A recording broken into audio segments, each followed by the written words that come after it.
ডালটনস law of partial pressure. Partial প্রেসারের ডেফিনিশনটা পড়তে হবে। ডেফিনিশন সবসময় বই থেকে পড়বি, কারণ ওখানে কি করা যাবে না বলেছিলাম। হ্যাঁ, স্বরচিত রবীন্দ্রসঙ্গীত করা যাবে না, ঠিক আছে।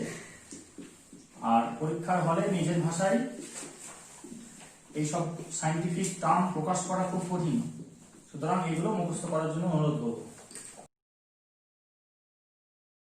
এখানে একটা ম্যানোমিটার লাগানো হবে, সেই ম্যানোমিটার দিয়ে কিভাবে প্রেসার ক্যালকুলেট করতে হয় আমরা আলোচনা করেছি। তো এখানে টোটাল প্রেসার পাবো আমরা। ম্যানোমিটারটা নিশ্চয়ই বলবে না যে দেখো এটা নাইট্রোজেনের প্রেসার, এটা হাইড্রোজেনের প্রেসার, এটা হিলিয়ামের প্রেসার, বা যে যে গ্যাসগুলো আছে তার প্রেসার এই। ও কিন্তু এখান থেকে যে রিডিংটা দেখাবে সেখানে টোটাল প্রেসার দেখাবে। এটা হচ্ছে এক্সপেরিমেন্ট নাম্বার 1। এক্সপেরিমেন্ট 2 হচ্ছে আমি শুধু নাইট্রোজেনকে রাখলাম, বাকি দুটো গ্যাস থাকবে না। শুধু নাইট্রোজেনকে রাখলাম। টেম্পারেচার এক্সপেরিমেন্ট 1 এ যা ছিল সেটাই থাকবে, চেম্বারের ভলিউম একই থাকবে, এবং এক্সপেরিমেন্ট 1 এ নাইট্রোজেন যতটা পরিমাণে ছিল এখানেও সেই একই পরিমাণে থাকবে। তখন এই যে প্রেসারটা দেবে, that is partial pressure of nitrogen. যখন একা রাখবো তখন যে প্রেসারটা পাবো সেটা কিন্তু নামটা পার্শিয়াল প্রেসার হবে না, কারণ পার্শিয়াল কথাটা প্রয়োগ করব তখনই যখন মিক্সচারে ব্যাপারটা আসবে। তাহলে একা থাকার সময় ওটাকে PN2 বলছি কেন না, একা থাকলে ও যে চাপটা দেয় মিক্সচারে ও সেই চাপই দেবে। অর্থাৎ in absence of other gases nitrogen যে প্রেসার এক্সার্ট করে ইনার ওয়ালে, in presence of any other gas, other কন্ডিশনগুলো একই রেখে পরিমাণ, ভলিউম, টেম্পারেচার সেই একই প্রেসারও এক্সার্ট করবে, কিন্তু তার ভ্যালুটা কার সাথে ইকুয়াল হবে?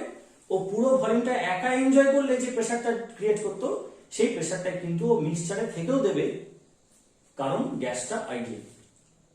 নাইট্রোজেন একা থাকলে যে এনভায়রনমেন্ট ফিল করে, হাইড্রোজেন বা অক্সিজেন বা অন্যান্য কোনো গ্যাসের প্রেজেন্সে সে একই এনভায়রনমেন্ট ফিল করবে, নতুন কোনো এনভায়রনমেন্ট আসবে না, কারণ গ্যাসটা আইডিয়াল। আর ideal gas molecules do not interact with each other, পরস্পরের সঙ্গে কোনো কথা বলে না। তাহলে কেউ যদি কাউকে সাড়া না দেয় তাহলে একা থাকা যা আর একটা অ্যাসেম্বলির মধ্যে থাকা তাই। এবার আরেকটা কম্পোনেন্ট সে O2, সে দিল PO2, হিলিয়াম PHE। এতক্ষণ যেটা বললাম সেটাতে কিন্তু ডাল্টনের ল আসেনি। ডাল্টন লটা হচ্ছে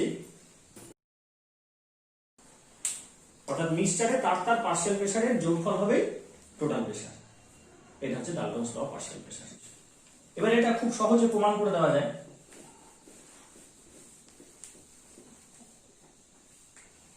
ধরি 1 নম্বর কম্পোনেন্টটা N1 মোল আছে, 2 নম্বর কম্পোনেন্টটা N2 মোল আছে, 3 নম্বর কম্পোনেন্ট N3 মোল আছে, এন্ড সো অন। এবার এখানে যদি ভলিউমটা হয় V, টেম্পারেচার হয় T, তাহলে এন্টায়ার গ্যাসটার জন্য PV = nRT লিখতে পারি ফর দ্য মিক্সচার। প্রতিটি কম্পোনেন্ট আইডিয়াল, তাদের মিক্সচার আইডিয়াল, তাহলে the entire gas mixture will behave ideally, so we can put the ideal gas equation of state for this gas assembly. P টা যেটা manometer show করছে total pressure, V টা হচ্ছে volume of the vessel, N হচ্ছে total mole of the mixture, R টা universal gas constant, and T is the absolute temperature of the gas. ঠিক আছে, এবার V টাকে ওইদিকে নিয়ে চলে যাব। কেন ওইদিকে নিয়ে চলে যাব? ডালটনস ল অফ পার্শিয়াল প্রেসারে এই বাঁ দিকে P আছে, তাহলে এদিকে হলো N RT/V। এই তিনটে করার কিছু নেই, তাই এটাকে উইদিন প্যারেনথেসিস করে দিলাম। এবার এই M টা আসলে কি? টোটাল নাম্বার অফ মোল হচ্ছে, এগুলোকে যোগ করব, dot dot dot Ni, ith component, যোগ করলে N হবে। তাহলে এখানে ভ্যালুটা বসিয়ে দিই, N1 plus N2 plus N3 plus dot dot dot plus Ni into RT/V, ব্র্যাকেটটা ওপেন করে দিই, N1 into RT/V plus N2 into RT/V plus n3 into RT by V and so on. কি বললাম, গ্যাসটা একা থাকলে যে চাপটা দিত সেই একই পরিমাণ, একই টেম্পারেচার, একই ভলিউম, তাহলে এটা হবে কি partial pressure. So it will be P1, it will be P2, P3 plus dot dot dot. This is the Dalton's law of partial pressure. P1V equal to N1 RT. এটা এক নম্বর কম্পোনেন্টের জন্য valid, gas মিক্সচারের জন্য এটা valid. আমি 1 কে 2 দিয়ে ভাগ করে দেব, কি পাবো? P1V upon PV equals to N1 RT upon nRT.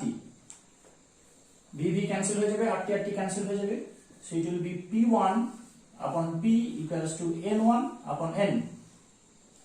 তার mole by total mole, that is mole fraction. সেই মোল ভগ্নাংশ সমান কি পাওয়া যাচ্ছে? Partial pressure is to total pressure. এবার এটাকে ডান দিকে নিয়ে চলে আসি, টোটালটাকে, এটাকে সিম্বল দিচ্ছি x1, মোল ফ্র্যাকশনের সিম্বল হচ্ছে x, এক নম্বর কম্পোনেন্ট বলে x1, or P1 equals to x1 into P, একদম দেখ লভ্যাংশের অঙ্ক। টোটাল প্রেসার অর্থাৎ টোটাল প্রফিট, তাকে স্যামের লভ্যাংশ দিয়ে গুণ করলাম, স্যামের প্রফিট পেয়ে গেলাম। তাহলে টোটাল প্রেসারটা হচ্ছে P, টোটাল মোলে এক নম্বর কম্পোনেন্টের কন্ট্রিবিউশন কত, টোটাল মোলের মধ্যে এক নম্বর কম্পোনেন্টের মোল সংখ্যা কত, সেই রেশিওটা দিয়ে গুণ করে দিলে তার কতটা প্রেসার হবে বেরিয়ে গেল। এটা হওয়া উচিত, কারণ পাত্রের দেওয়াল মলিকিউল চেনে না, সংখ্যা চেনে। It counts the number of particles, ও সংখ্যা চেনে। এবার যার যত মোল থাকবে তার তত সংখ্যায় ধাক্কাটা পড়বে দেওয়ালে, তত তার প্রেসারে ডাইরেক্ট কন্ট্রিবিউশন চলে আসবে।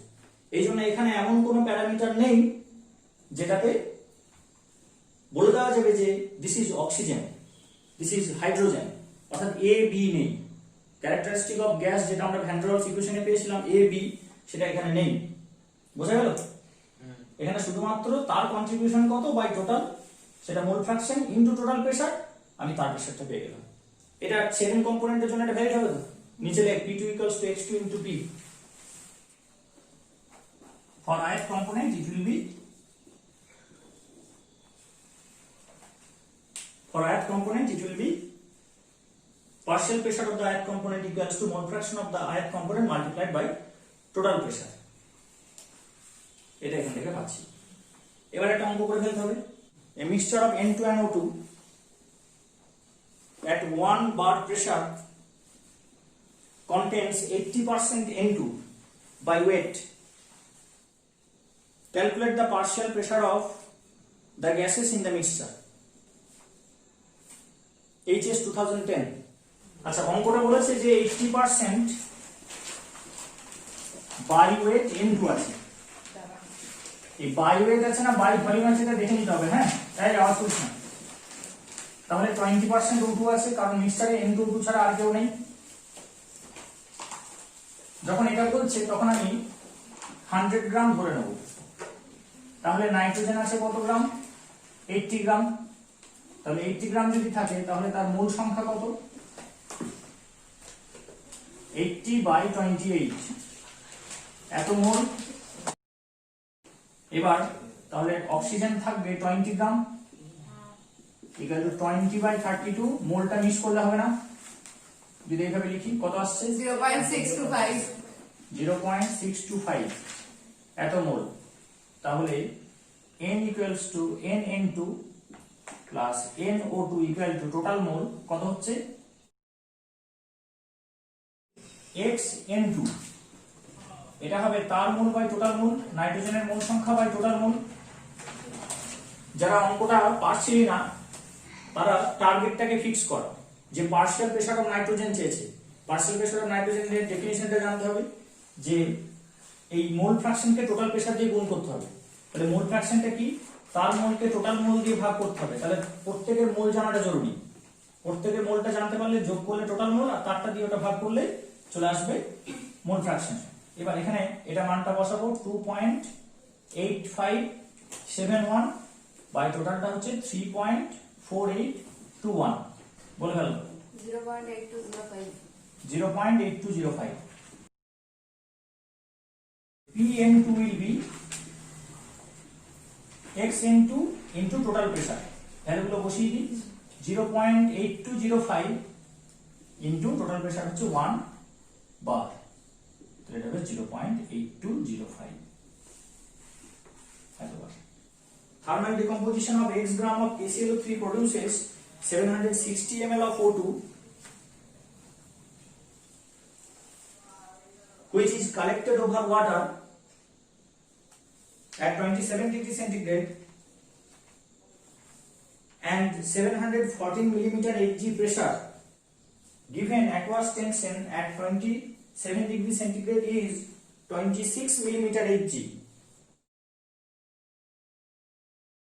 এবার in absence of MnO2 এটা 650 ডিগ্রি সেন্টিগ্রেড লাগে। আর ওই হাই টেম্পারেচার মানে হচ্ছে কস্ট, ম্যানুফ্যাকচারিং কস্ট বেড়ে যাবে। টেম্পারেচার বেশি মানে ম্যানুফ্যাকচারিং কস্ট বেড়ে যাবে। আর তাছাড়া হচ্ছে যে অক্সিজেন আছে, তো অক্সিজেনে অত টেম্পারেচারে মেনটেন করাটা মানে বিপজ্জনক আর কি। অক্সিজেন এমনিতে এক্সাইটেড অবস্থায় থাকে, বড় হলে জানবি ওর দুটো আনপেয়ার্ড ইলেকট্রন আছে, তার মানে ফ্রি রেডিক্যাল কিন্তু, ঠিক আছে। নেচার নাইট্রোজেন বেশি থাকা সত্ত্বেও, মানে এভলিউশন প্রসেস বলছি, যেটা বিবর্তন, সেটা নাইট্রোজেন বেশি থাকা সত্ত্বেও কেন অক্সিজেনকে সিলেক্ট করেছে? তো নাইট্রোজেনকে সিলেক্ট করতে পারতো প্রথমে, তো আর এই অক্সিজেন নেবে কার্বন ডাই অক্সাইড ছাড়বে এই মেকানিজম তো প্রথমেই ওইভাবে আসেনি, তো ড্রপ করে দিয়ে যায়নি। ভাইটাল ফোর্স থিওরি তো ইনভ্যালিড, রং। তো নেচার আস্তে আস্তে কি করেছে, ইভলভ করেছে এবং সেখানে ও অক্সিজেনকে সিলেক্ট করেছে। কেন নাইট্রোজেনকে সিলেক্ট করলো না?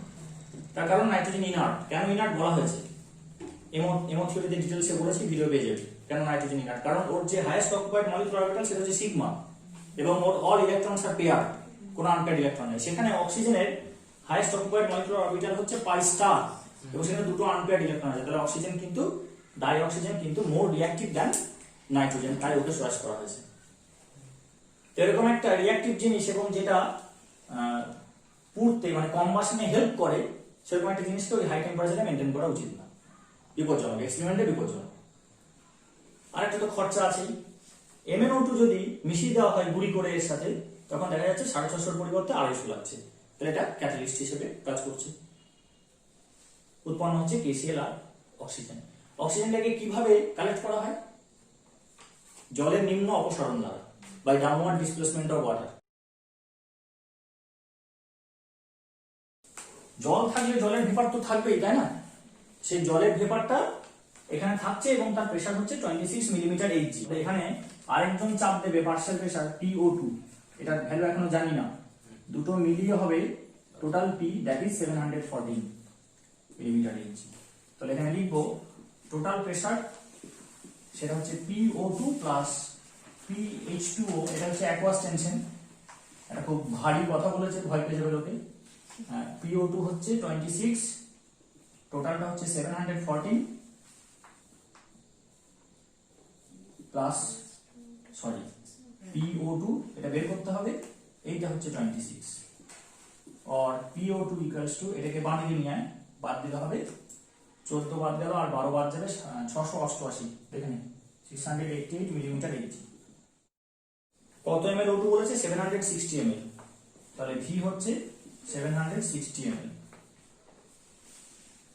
টেম্পারেচার হচ্ছে 27 ডিগ্রি সেন্টিগ্রেড, তাহলে 27 plus 273 equals to 300 kelvin.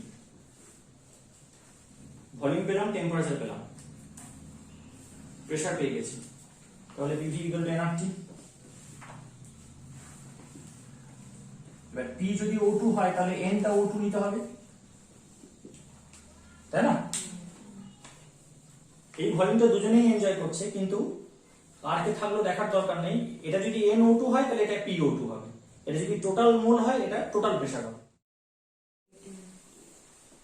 0.0821 litre ATM per mole per kelvin. তাহলে ঠিক হয়ে গেল যে প্রেসারটা আমাকে ATM এই বসাতে হবে। তাহলে এখানে কনভার্ট করে নেন, 688 বাই 760, 760 মিলিমিটারে 1 ATM হয়, তাহলে এততে কত হবে? এত এটিএম হয়ে গেল। তাহলে এখানে বসলো 688, নিচে বসলো 760, পাশে এটিএমটা লিখতে হবে। প্রেসার বসে গেছে, আর বসে গেছে, প্রেসার বসে গেছে, আর বসে গেছে। ভলিউম এটাকে কনভার্ট করবে লিটারে, তাহলে এটা হবে 0.76 লিটার ইনটু 0.76 লিটার। টিটা নিচে আছে, টিটা হচ্ছে 300 কেলভিন। এবার তাকা, দেখ এটিএম কাটবে, ঠিক আছে? দেখে নে তুই এটা আগে দেখে নে। লিটার কাটবে, কেলভিন ইনভার্স কেলভিন কাটবে, মোল ইনভার্সটা উপরে উঠে এলে মোল হবে, ঠিক আছে? আর এদিকে আছে মোল, তাহলে ঠিক এসছে। এই জাজমেন্টটা দরকার। এবার কি হয়, অনেকে কি করে এককগুলো বসায় না, বসানোতে ভুল কোথায় হবে? এই যে 760 মিলিলিটারকে যে লিটার করা প্রয়োজন, এই যখনই ও যদি ওটাই বসায় 760 মিলিলিটার, যদি এই এককগুলো না লিখে তাহলে ধরা পড়লো না, কিন্তু এককগুলো লিখলে যখন মিলিলিটার লিটার কাটতে যাবে ধরা পড়বে যে এককটা কনভার্সন করা দরকার আমার। সেজন্য সবসময় ম্যাগনিটিউডকে যতটা গুরুত্ব দেবো আর ইউনিটগুলোকে ততটাই গুরুত্ব। আচ্ছা এখানে দেখ, পরিষ্কার দেখা যাচ্ছে 2 মোল যদি ডিকম্পোজিশন হয় তাহলে 3 মোল অক্সিজেন পাওয়া যাবে। তাহলে পরের লাইনে ঘুরিয়ে লিখবো, to have 3 moles O2 from thermal decomposition of KClO3 we need 2 moles of KClO3. KClO3 এর তাপীয় বিয়োজন থেকে যদি আমাকে অক্সিজেন পেতে হয়, KClO3 এর তাপীয় বিয়োজন থেকে যদি অক্সিজেন পেতে হয়, তাহলে 3 মোল অক্সিজেন পেতে হলে 2 মোল KClO3 সম্পূর্ণ তাপীয় বিয়োজন প্রয়োজন। Complete thermal decomposition of 2 moles of KClO3 will give us 3 moles of O2. Clear? তাহলে 1 মোলে কত হবে? 2/3 আর 0.02793 মোল O2 পেতে গেলে, কারণ অত মোল O2 ওখানে তৈরি হয়েছে, পেতে গেলে কত লাগবে?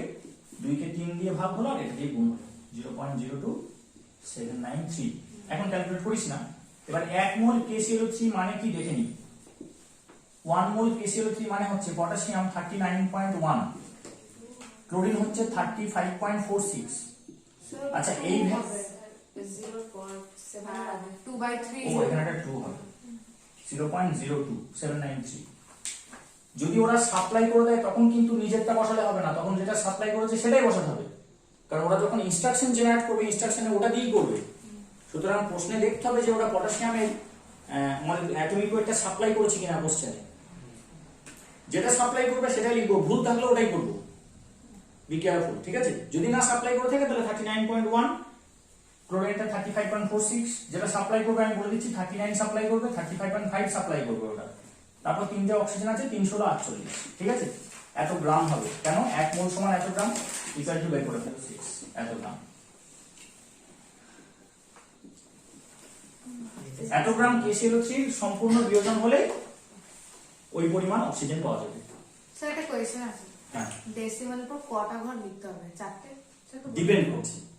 যেমন যদি মাছ কিনতে যাই তাহলে পয়েন্টের পরে কখন নেবো দরকারই নেই, সোনা কিনতে গেলে ডিপেন্ডস অন সিচুয়েশন। আমাকে রিয়েলাইজ করতে হবে যে কোন প্রবলেম নিয়ে ডিল করছি আমি।